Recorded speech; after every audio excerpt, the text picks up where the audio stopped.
Muito bem, então vamos dar início ao nosso estudo de hoje. Eu vou compartilhar aqui o slide com vocês. Levi, se eu não tiver muita participação, é porque eu vou pôr no mudo aqui, eu só vou ouvir, porque eu estou lavando as louças aqui, senão faz barulho, tá? Ok, sem problema.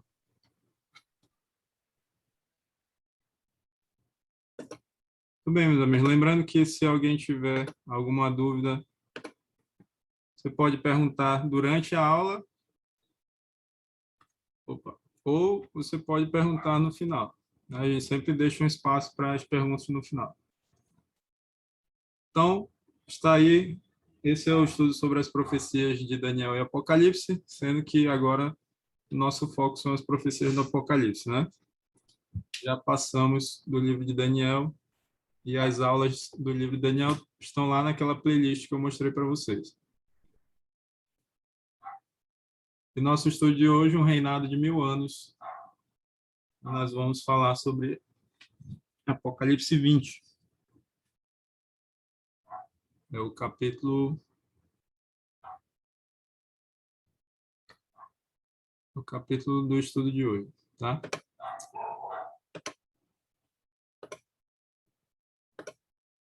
Bem, convido vocês a orar comigo antes de nós iniciarmos o estudo. Oremos. Senhor nosso Deus, nosso Pai, nós te louvamos porque o Senhor é o nosso Deus, o nosso Pai, que nos ama, que cuida de nós, tem nos dado vida e saúde, tem nos dado proteção e livramento de todo mal.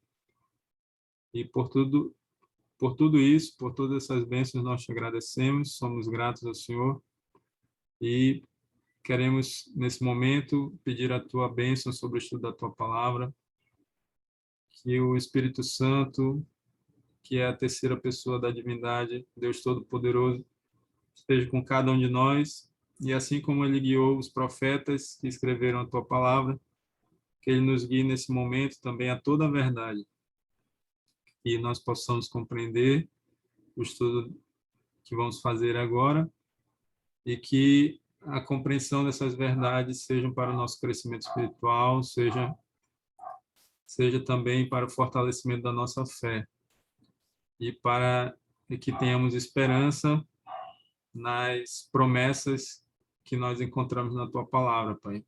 Perdoe os nossos pecados, somos pecadores, falhos, indignos, necessitamos da tua graça, e é essa graça que nós pedimos nesse momento, e pedimos todas essas bênçãos em nome de Jesus. Amém. Amém. Muito bem, meus amigos, vamos lá então.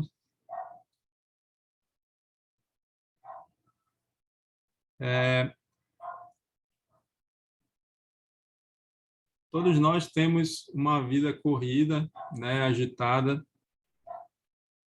Todos nesse mundo estão assim, né? Apesar de termos muitas facilidades hoje, né? Ainda assim, nós estamos sempre reclamando de falta de tempo, né?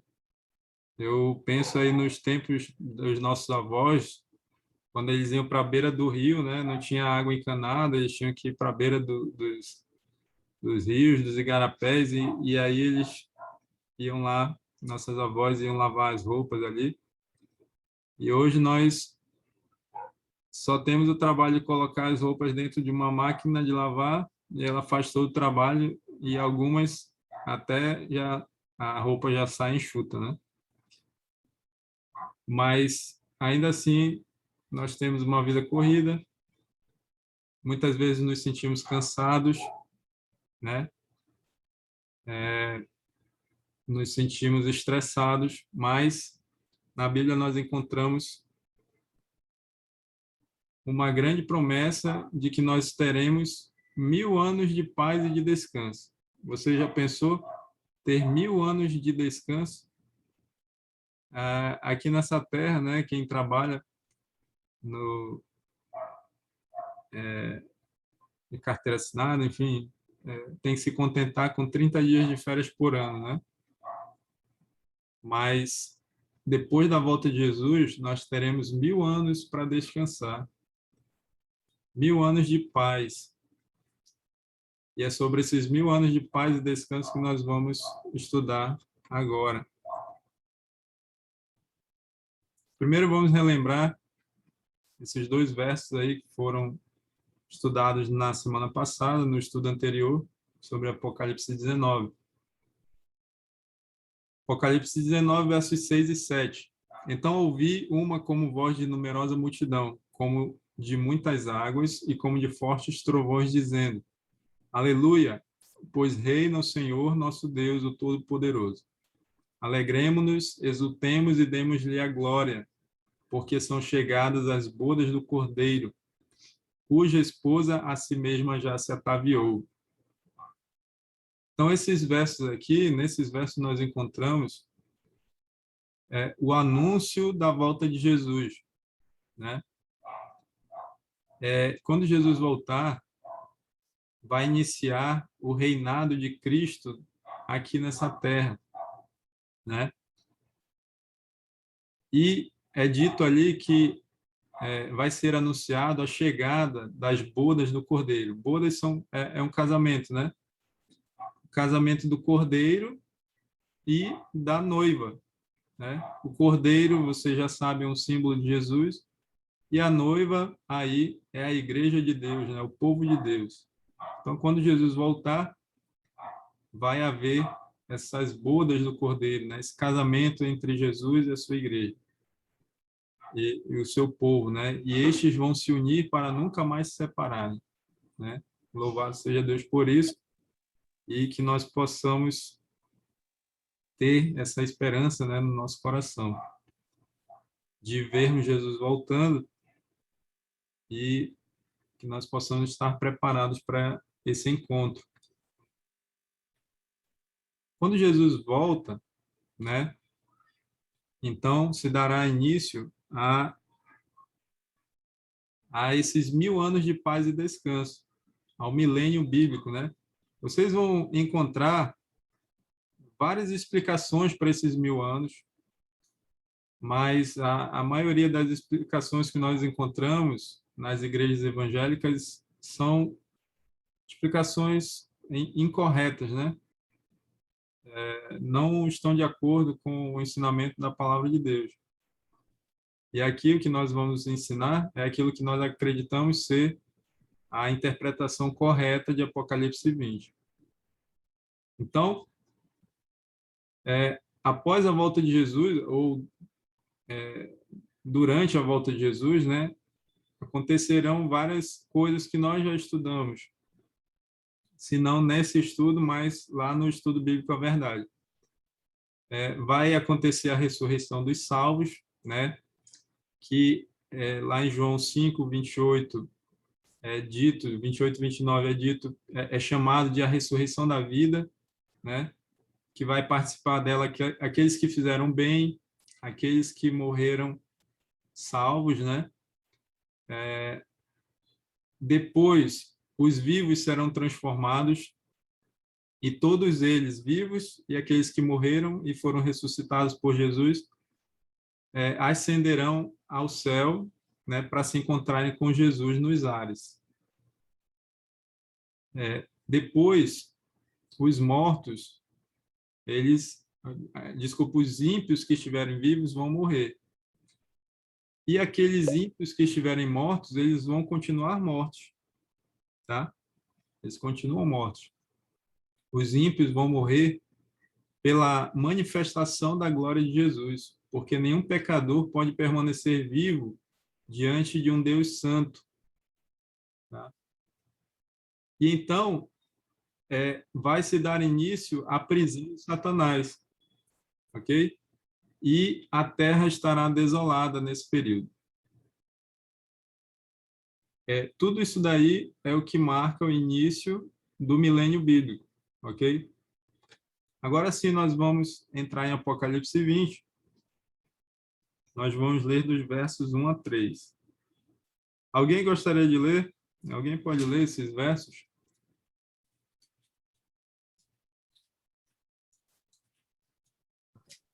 Então vi descer do céu um anjo. Tinha na mão a chave do abismo e uma grande corrente.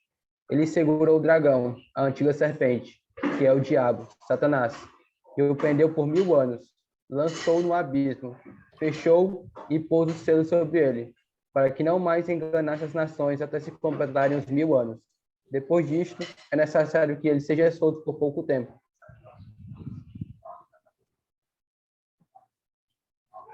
Muito bem, obrigado, Valões. Então, meus amigos, após a volta de Jesus, vai acontecer, vai se cumprir essas palavras de Apocalipse 20, que dizem que um anjo vai descer do céu e vai prender Satanás. Satanás ficará preso onde? Ele ficará preso aqui nessa terra. Essa prisão, ela não é literal, não é literal no sentido de ser do jeito que está aí nessa imagem. Ou seja, Satanás não vai ficar preso por correntes literalmente, mas ele estará preso aqui nessa terra. Ele não vai poder sair daqui e também ele não terá quem tentar. Então, essa prisão é uma prisão circunstancial, né? Como todos os ímpios estarão mortos, Satanás vai passar, após a volta de Jesus, ele vai passar 1000 anos de ociosidade. Imagina, desde quando ele levou Adão e Eva a pecarem, e de lá para cá já se passaram mais ou menos 6.000 anos. Então, Satanás nunca parou. E quando eu digo Satanás, isso inclui os demônios, né? Eles nunca pararam de trabalhar. E o trabalho deles, vocês sabem que é um trabalho maligno, né? Jesus disse que o ladrão veio para roubar, matar e destruir. Essa é a obra de Satanás. Mas, nesse período, ele não vai ter a quem tentar, ele não vai ter a quem enganar, ele não vai ter a quem destruir. Tá? Então, a prisão de Satanás é circunstancial.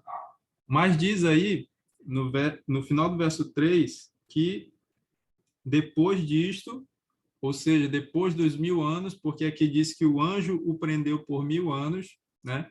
Então, depois disto, ou seja, depois dos 1000 anos, é necessário que ele seja solto, pouco tempo, tá?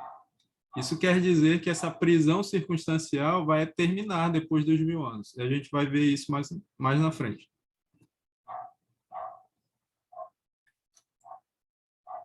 E como a terra estará nesse período, meus amigos? Deus deu essa visão para Jeremias, né? Jeremias pôde ver a terra nesse período dos 1000 anos. E está registrado em Jeremias 4, 23 a 26, que diz assim: olhei para a terra, e ei-la sem forma e vazia, para os céus e não tinham luz. Olhei para os montes e eis que tremiam, e todos os outeiros estremeciam.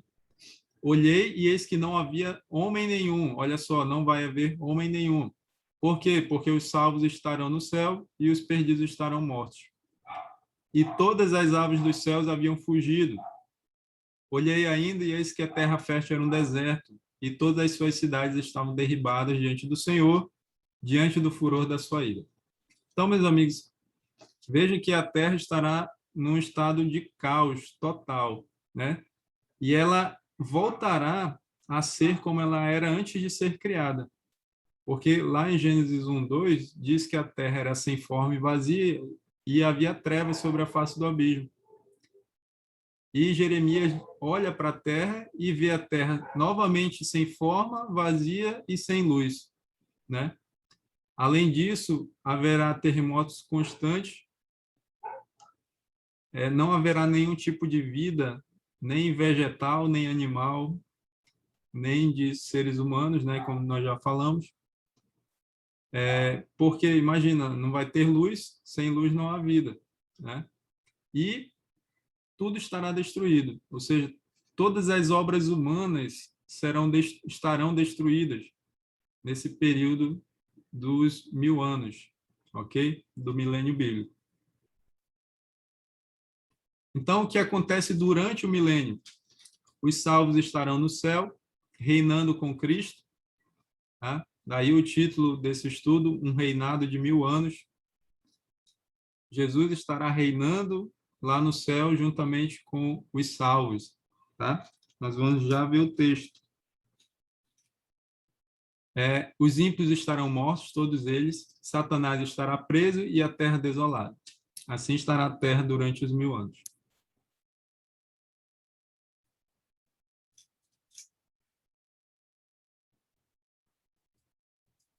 E olha só, meus amigos.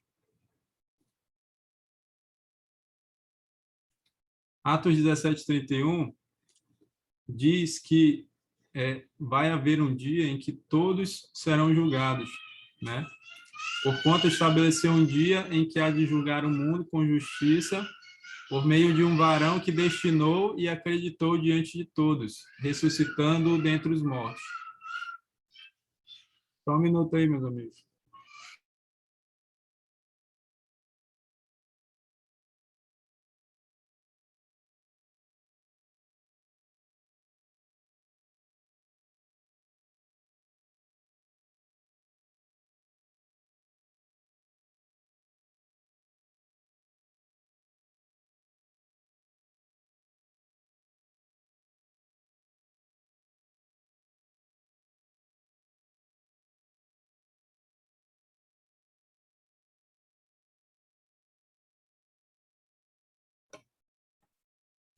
Muito bem, meus amigos. Então,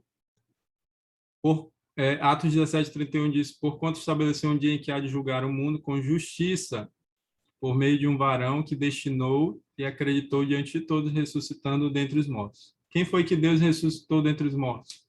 Foi Jesus. Então, o mundo será julgado com justiça. Por quem? Por Jesus Cristo. Jesus é o juiz e, inclusive, nós vamos falar a respeito disso com mais detalhes no estudo do próximo sábado, né, do estudo bíblico à verdade, na lição 14, né? Nós vamos estudar a verdade sobre o juízo final.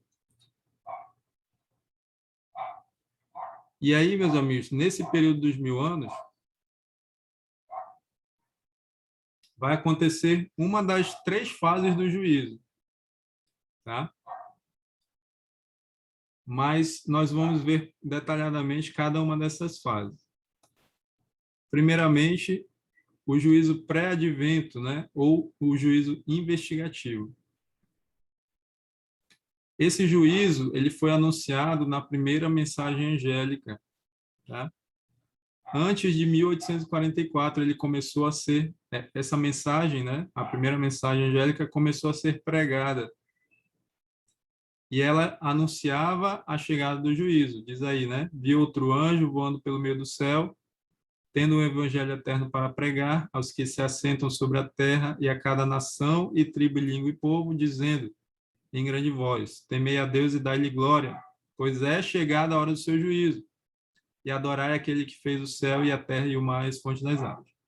Quem está acompanhando as aulas já sabe que o juízo iniciou em 22 de outubro de 1844, quando se cumpriu a profecia de Daniel 8:14, das 2.300 tardes e manhãs, né?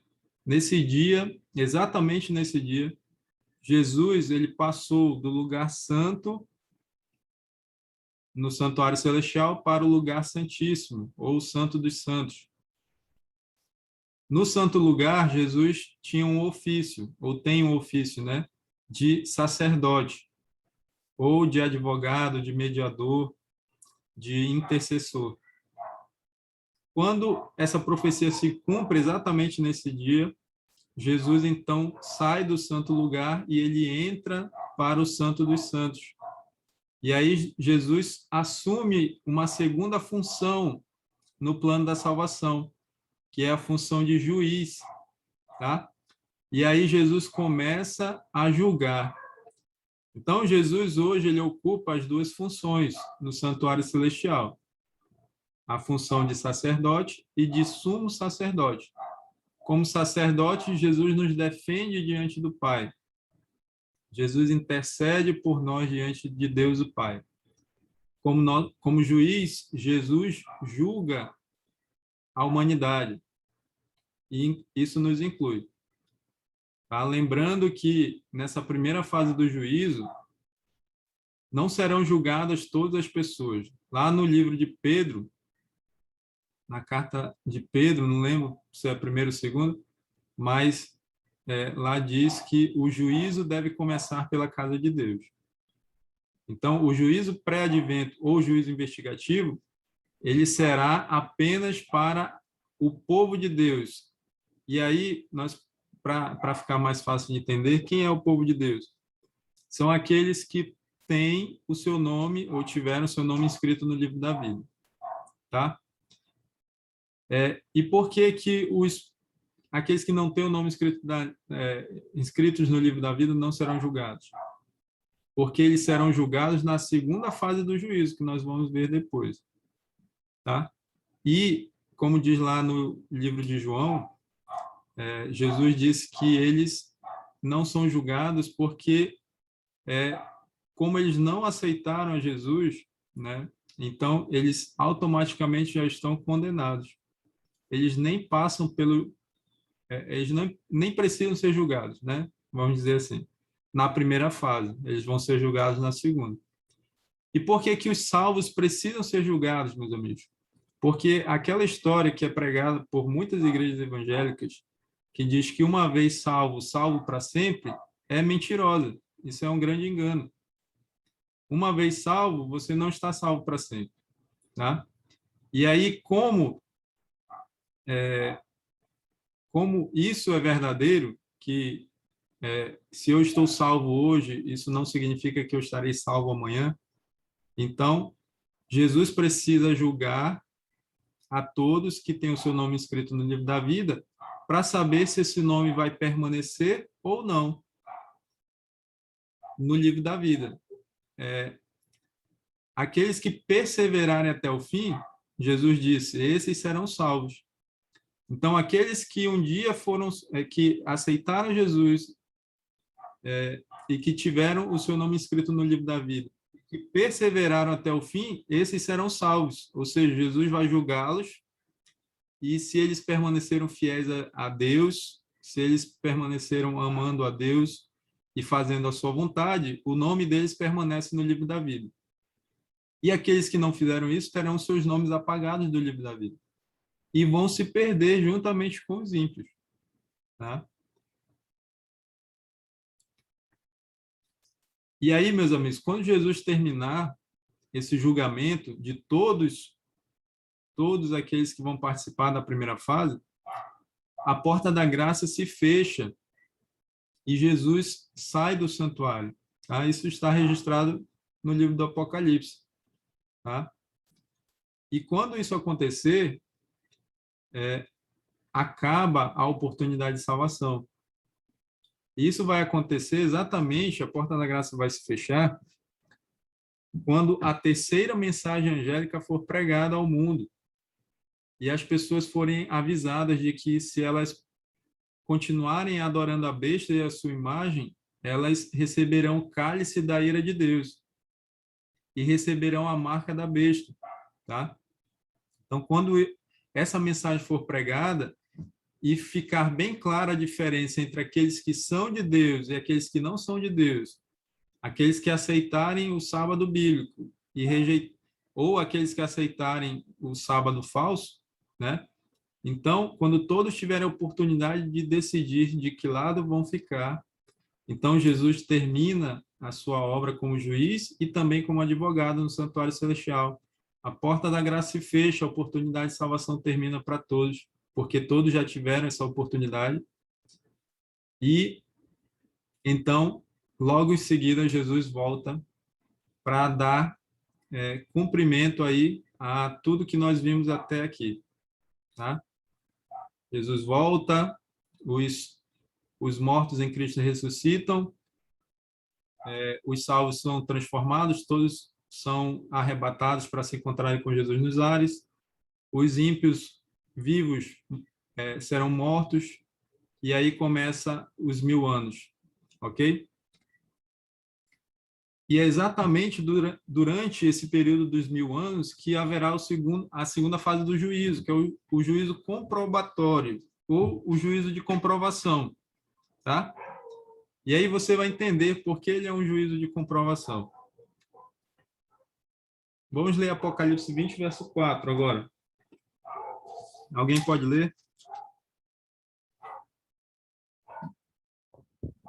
E também tronos, e nestes sentaram-se aqueles aos quais foi dada a autoridade de julgar. Vi ainda as almas dos decapitados por causa do testemunho de Jesus, bem como por causa da palavra de Deus, tantos quantos não adoraram a besta, nem tampouco a sua imagem, e não receberam a marca na fronte e na mão, e viveram e reinaram com Cristo durante 1000 anos. Muito bem, meus amigos. Vocês perceberam que esse verso aqui está falando dos salvos? Porque diz aqui, fala de pessoas que morreram por causa do testemunho de Jesus e por causa da palavra de Deus. Ou seja, aqueles que morreram por amor a Jesus, por amor à palavra de Deus, ou seja, os mártires, né?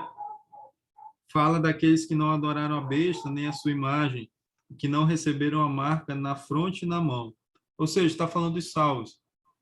Esses vão viver, e vocês já sabem em que momento eles vão viver, né? Eles vão viver quando Jesus voltar, e então os mortos em Cristo serão ressuscitados, e eles vão reinar com Cristo durante os 1000 anos. Né? Então, inicia o reinado de 1000 anos, né? Inicia a contagem dos 1000 anos de descanso e paz que nós falamos lá no início. E esses aqui, diz no começo do verso 4, que eles vão sentar em tronos e vão receber autoridade de julgar. Então, na segunda fase do juízo, que é o juízo de comprovação, Jesus não será o juiz, mas os salvos serão os juízes. Olha só que interessante, que privilégio que Deus dará para os salvos. E quem eles vão julgar? E o quê, né? 1 Coríntios 6, versos 2 e 3 nos ajuda a entender. Ou não sabeis que os santos hão de julgar o mundo? Ora, se o mundo deverá ser julgado por vós, sois acaso indignos de julgar as coisas mínimas? Não sabeis que havemos de julgar os próprios anjos? Quanto mais as coisas desta vida. Esses anjos aí que serão julgados pelos santos são os anjos caídos, é claro, né? São os demônios, Satanás e os demônios, tá? E diz que os santos vão julgar o mundo. Isso quer dizer que na segunda fase do juízo, Jesus vai permitir que os santos sentem em tronos, né? E ali será apresentado para eles, será aberto para eles os livros que são usados, né, por Jesus no julgamento, no juízo. Tá? E aí você tem, além do livro da vida, você tem o livro memorial, que tem o registro das coisas boas que fazemos, né? Quando nós fazemos a vontade de Deus, quando nós obedecemos a Deus, quando nós amamos e ajudamos o próximo. Então, é registrado ali no livro memorial. E tem também o livro dos pecados, onde são registradas as coisas ruins que fazemos, as coisas erradas, as transgressões da lei de Deus. Tá? Então, esses livros serão apresentados para os salvos. E pode ser que existam outros livros, mas a Bíblia não menciona. E aí, meus amigos, os salvos, eles vão entender o motivo da perdição dos ímpios. E é claro que cada pessoa ela vai julgar aquelas pessoas com quem ela era mais próxima, de quem ela foi mais próxima, né? E que se perderam. Então, por exemplo, se uma pessoa vai para o céu, é salvo, e o seu cônjuge não é, então essa pessoa vai julgar o seu cônjuge. Ela vai saber o motivo da perdição dele ou dela, né? Se for um pai ou uma mãe, a mesma coisa. E aí, meus amigos, além de entender a motivação da perdição dessas pessoas, e aí Jesus vai mostrar para os salvos todas as oportunidades de salvação que os perdidos tiveram e que rejeitaram, tá? Além disso, será determinado o grau da punição desses ímpios, tá? Ou seja, quanto tempo eles levarão até que sejam totalmente consumidos pelo fogo, né? Então, esse grau de punição ele vai ser determinado de acordo com a luz que essas pessoas tiveram, com as oportunidades que elas tiveram, com a vida que elas levaram, né?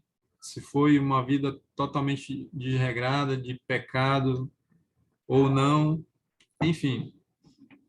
E aí, no final desse juízo de comprovação, meus amigos, vai ficar comprovado que todas as pessoas que se perderam pelas suas próprias escolhas.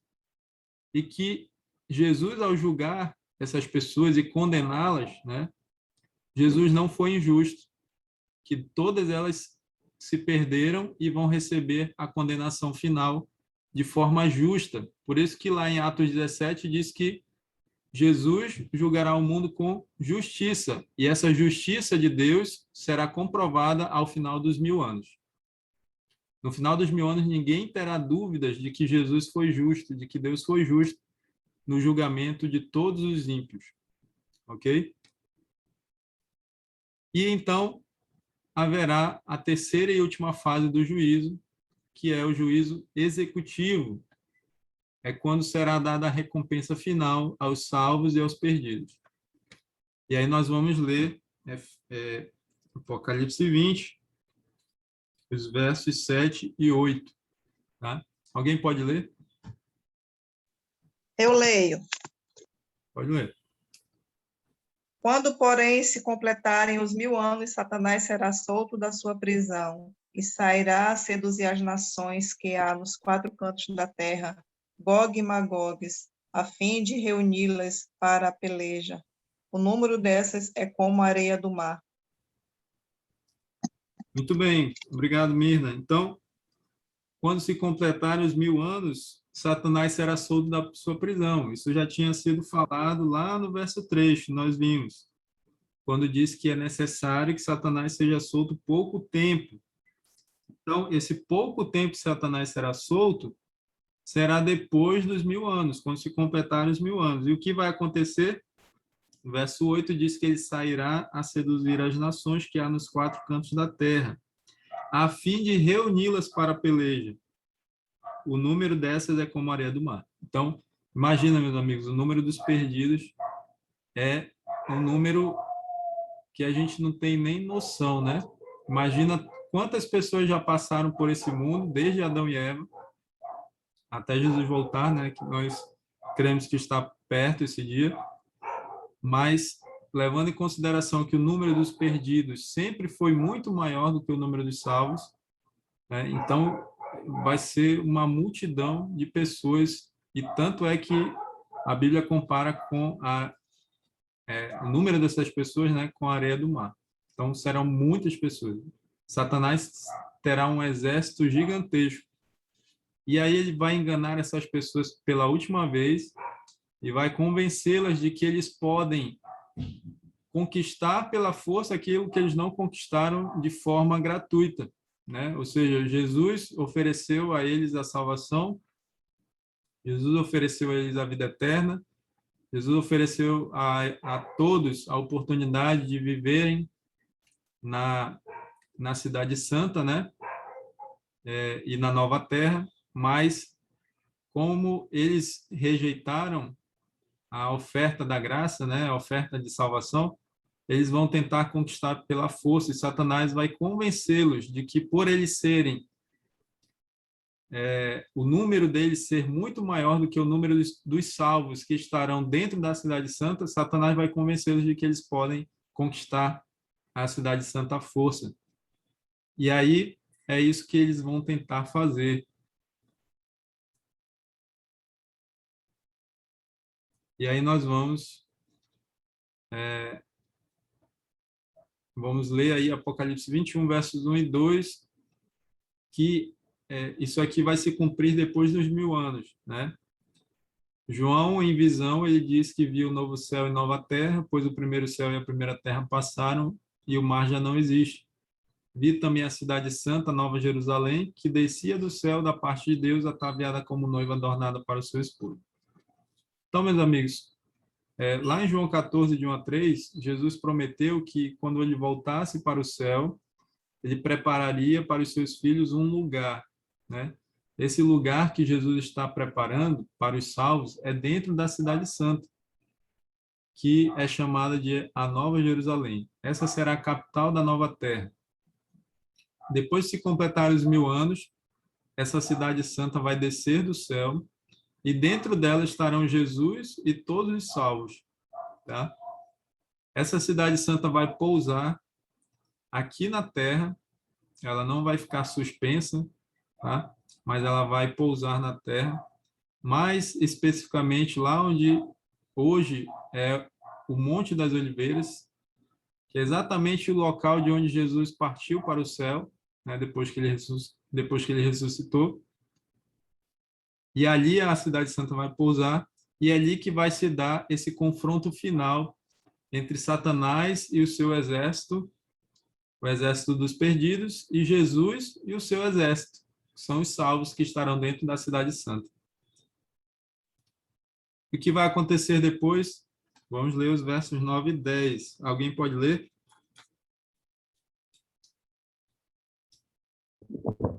Marcharam então pela superfície da terra e sitiaram o acampamento dos santos e a cidade querida.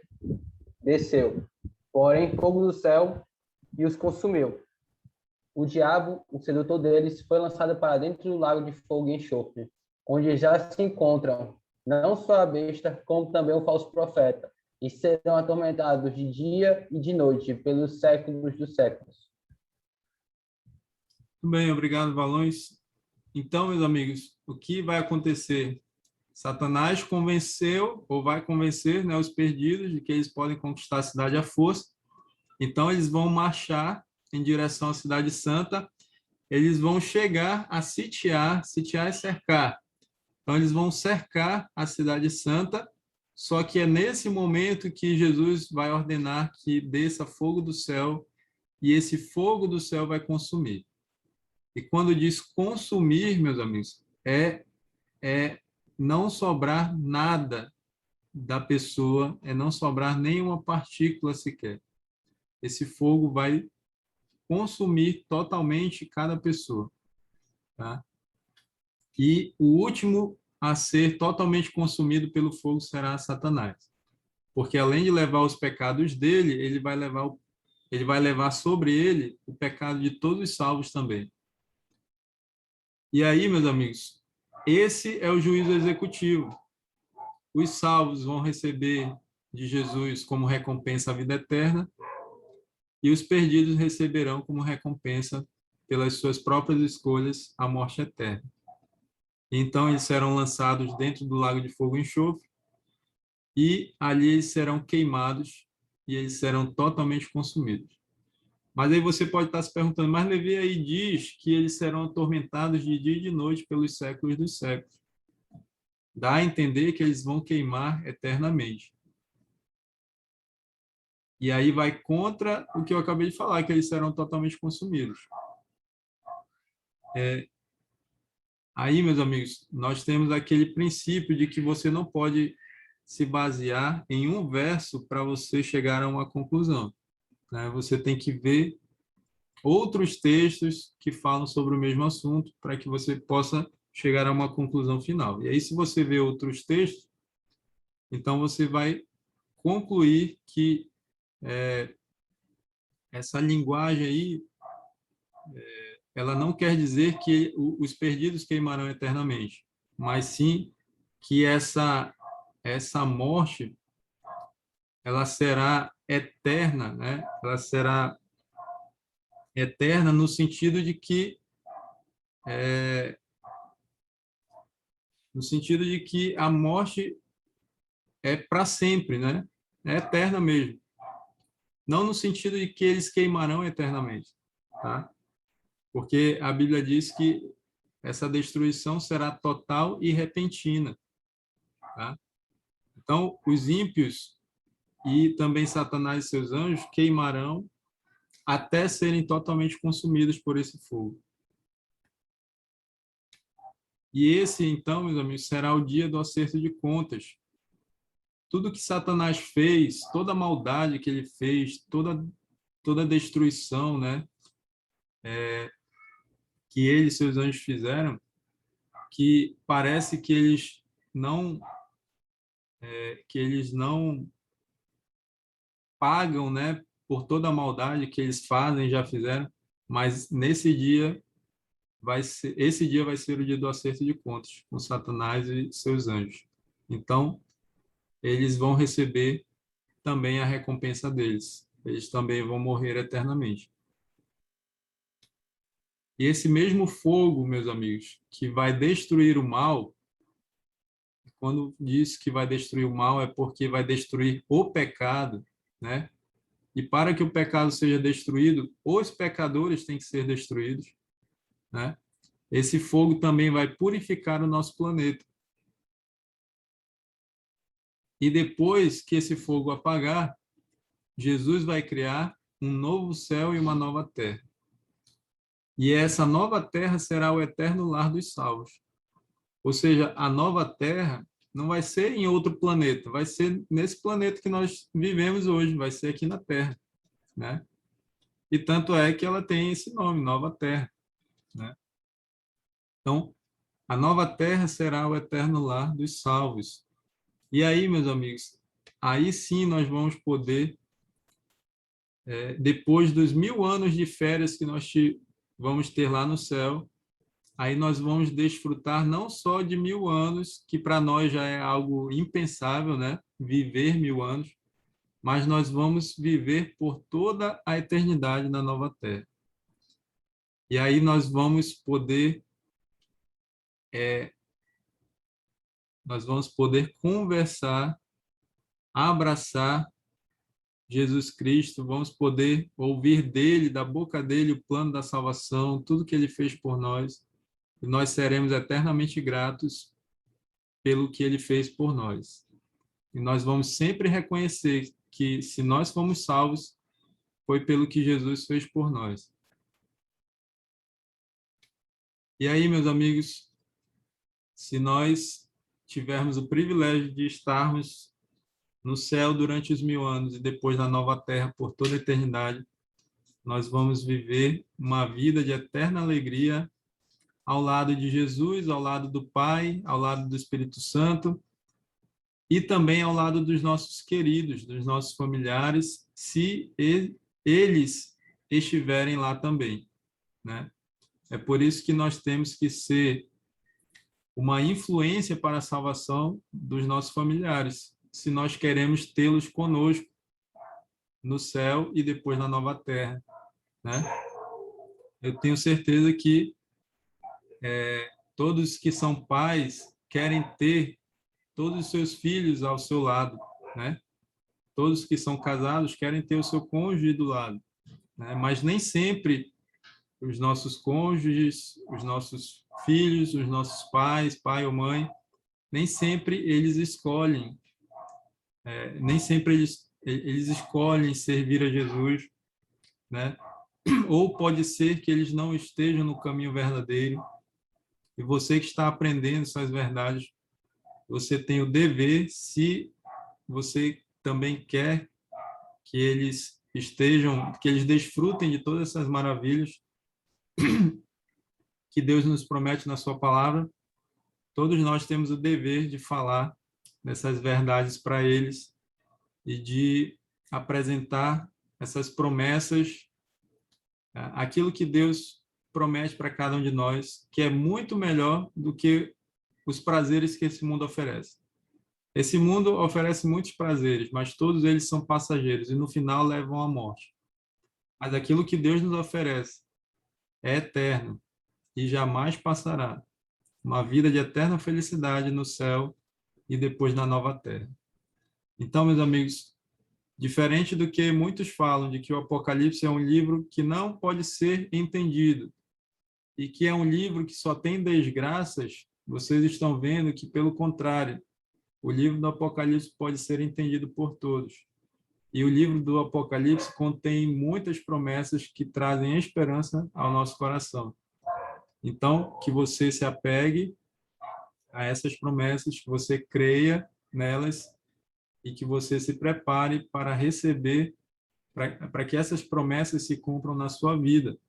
Então, esse é o nosso desejo como professores aqui na classe Bíblica Verdade, é o meu desejo, o desejo do professor Dácio, tá? E nós, então, assim concluímos com essas palavras o estudo de hoje. Nós vamos agora e depois nós vamos abrir espaço aí para que vocês possam fazer suas perguntas, tá? Então, vamos orar. Senhor nosso Deus e Pai, muito obrigado por mais um estudo que fizemos da Tua Palavra, um estudo onde nós podemos compreender, Pai, a respeito dos 1000 anos, que só haverá 2 destinos para a humanidade, e isso nos inclui. Ou nós estaremos no céu, reinando com Cristo durante os 1000 anos, ou estaremos mortos aqui nessa terra. Eu tenho certeza que todos que estão aqui desejam para a sua vida a primeira opção, estar no céu durante os 1000 anos. Mas sabemos que isso depende das nossas escolhas. Por isso, Pai, nos ajude a fazer as escolhas corretas na nossa vida. Efetua em nós o querer e o realizar segundo a tua boa vontade. Nos ajuda a desejar viver no céu e depois na nova terra. Que nós possamos nos desapegar das coisas desse mundo e possamos ter prazer nas coisas espirituais e possamos desejar realmente viver no céu contigo. E que nós possamos nos preparar para a volta do Senhor Jesus e não só nós, mas também possamos ajudar a ser uma luz, uma influência para a salvação daqueles a quem nós amamos, para que nós tenhamos a companhia deles também no céu e também na nova terra, Pai. Abençoe nossos amigos que estiveram presentes aqui nessa aula, aqueles que assistiram depois, que eles continuem crescendo na tua graça e no teu conhecimento. É em nome de Jesus que nós te pedimos e agradecemos essas bênçãos. Amém. Amém. Muito bem, meus amigos, eu agradeço a presença de vocês. Eu estou despedindo aqui, mas vocês sabem que fica o espaço aberto aí para quem quiser comentar, para quem quiser fazer alguma pergunta. Eu espero que essa aula tenha sido proveitosa para vocês e nosso próximo encontro será sábado, tá? No Estudo Bíblico à Verdade.